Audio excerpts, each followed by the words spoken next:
Hello मंडळी, नमस्कार. स्वागत आहे तुमचं आपल्या चॅनलवर अजून एका नवीन व्हिडिओमध्ये. मी वर्षा राणी चौधरी, तुमची एक नवीन मैत्रीण आणि एक नवीन शेतकरी.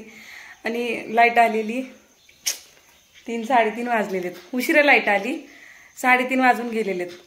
पण प्रॉब्लेम असा आहे, ब्लाऊज कट करायच्या नादात आहे ना, वैरण ठेवायची लक्षात नाही माझ्या, गंजीतले आणून आणि सुकायला ठेवलेली, म्हणजे वारसंडायला ठेवलेली. पारसंडायला म्हणजे थोडी हलकी सुकायला, वाळत नसते ती वैरण, पण पाणी निघून जातं त्यातलं. अशी सुकायला ठेवलेली वैरण आहे ना, भिजून गेली माझ्याकडून. आणि माझं लागले आता डोकं गरगरायला. मी 4 वाजता गायला गायांना काय वैरण करू असं झाले. तर आता काम तर काही सुचत नाही, म्हणून मी ना काहीतरी पहिलं करून खाते आणि नंतर आता कामाला लागते. तर करून काय खायला घेतले मी तुम्हाला सांगते. एक मिनिट, बॅक कॅमेरा ऑन करते. तर इकडे घेतलेले चणे भाजायला, आणि झाले काय माहितीये का, मोबाईलला चार्जिंग कमी आहे त्याच्यामुळे बॅटरीच ऑन होत नाहीये आणि अंधारात दिसत नाही ना इथं आमच्या स्वयंपाकघरामध्ये. तर चणे भाजून घेते. हे चणेत ना मस्त लागतात फुटाण्यासारखे खायला, एकदम गरम गरम असे चणे. पाऊस पडत असला ना की मीठ लावून चणे भाजायचे आणि फुटाण्यासारखे लय भारी लागतात खायला. तर आता मी ते चणे भाजून घेते आणि भेटू नंतर. सुचत तर नाही काय काम, बघूया नंतर. पाऊस उघडलाय चणे भाजेपर्यंत. आणि हे बघा, हे चणे असे भाजलेले खूप छान लागतात बरं का. हे आता तुम्हाला दिसणार नाही, कसं दाखवू, बॅक कॅमेऱ्याने दाखवायचं तर स्टँडला कॅमेरा उभा केलाय. तर हे चणे ना एवढे मस्त लागतात ना खायला, तुमच्या फुटाण्यांना मागं जारतील.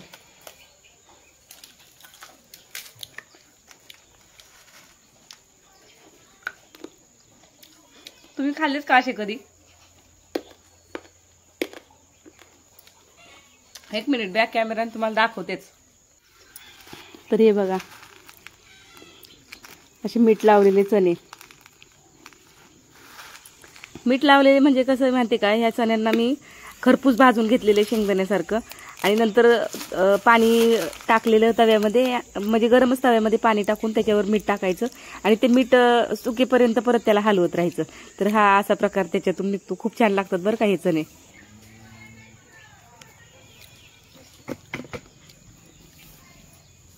कधी खाल्ले नसतील ना तर खाऊन बघा हे चणे. असे दुकानातले फुटाणे आणि हे काहीच फरक नाही. पण ज्याला दात आहेत त्यांनीच खावा बरं का, ज्याला दात नाहीत त्याला खाता येत नाहीत.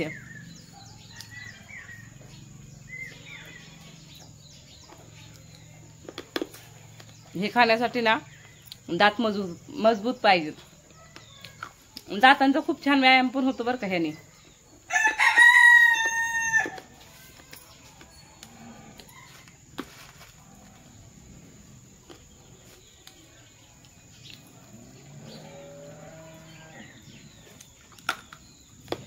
दोन दिवस झालं पाऊस येत नव्हता दिवसा, म्हणजे काल पण आणि आज पण. म्हणून मी वैरणगंजीतच आणि मी बसली कपडे कट करत बसली.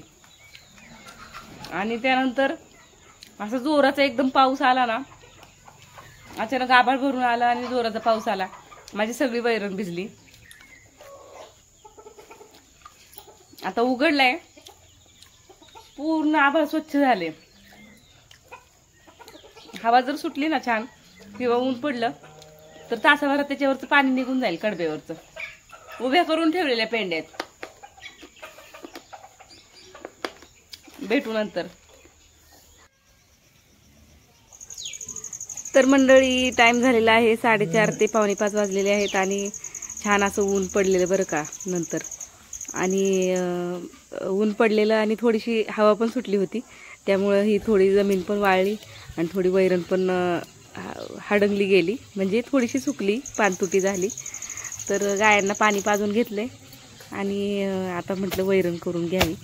तर थोडासा घाळपणा हा असा नडतो बरं का कधी कधी. आणि कपडे शिलाईचं कारण जर सांगितलं ना चौधरी साहेबांना की मी कपडे कट करत बसली होती आणि त्याच्यामुळे माझ्याकडून वैरण भिजली, तर मला अजून ओरडा खायला लागणार.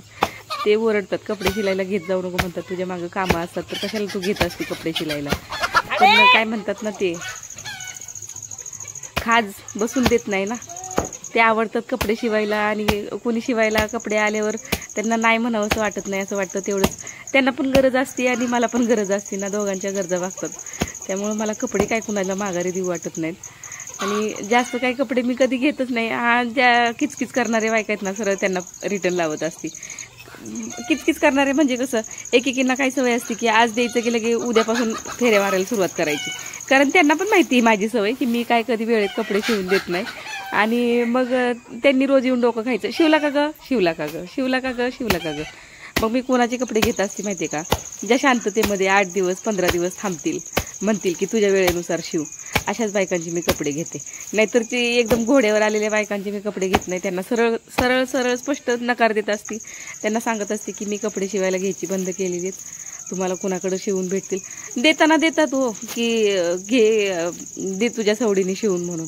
पण त्या असं डोकं खातात ना, 4 दिवसाला 2 दिवसाला लगेच येऊन, झाली का गं कपडे शिवून, बाई किती दिवस झालं गं, मला घालायला कपडे नाहीत, मला उघडं बसायची वेळ आली, असली काय काय कारणं देणार.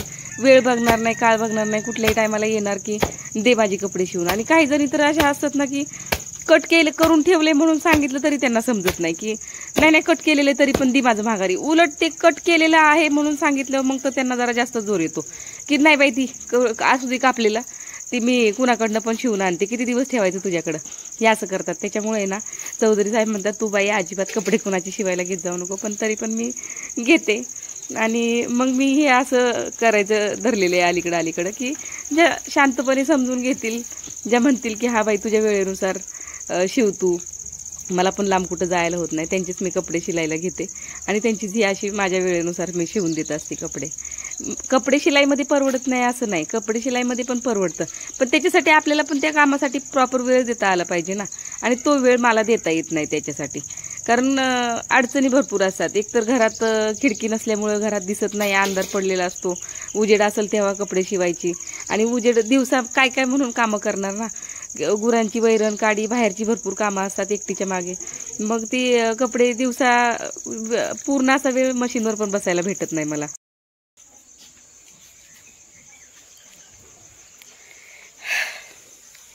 गायांना वैरणी केल्या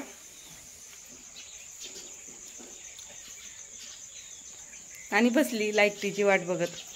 ब्लाऊज शिवायचे होते पण लाईट नव्हती ना, लाईट नेमकी गेलेली. तर चौधरी साहेबांचे कपडे मशीनवर आणून ठेवले पाऊस आल्यावर. आणि हे ब्लाऊज एक कट करून ठेवलेला आहे इकडे. साड्या 2 बिडिंग करायच्यात, ह्या ड्रेसला फिटिंग करायची.